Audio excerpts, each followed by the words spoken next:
విజయ ఢంకా మోగించడం జరిగింది.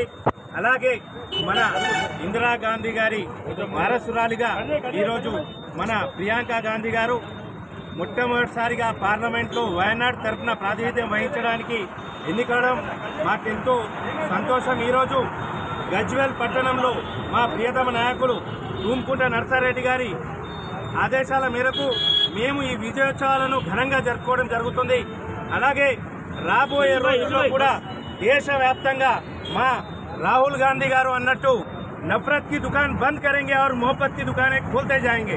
ఈరోజు జార్ఖండ్లో కూడా మా రాహుల్ గాంధీ గారు అన్నట్టు మొహబ్బత్ కి దుకాన్ మేము ఈరోజు తెరవడం జరిగింది. రాబోయే రోజుల్లో ఈ విద్వేషాలను రెచ్చగొట్టి ప్రజల మధ్య చిచ్చు పెట్టి ఈరోజు భారత దేశాన్ని అల్లకల్లోలంగా మార్చే విధంగా కుట్రలు చేస్తున్న బీజేపీ పార్టీకి ఇది తగిన బుద్ధి చెప్పే విధంగా ఈరోజు ప్రజలు తీర్పిచ్చారు.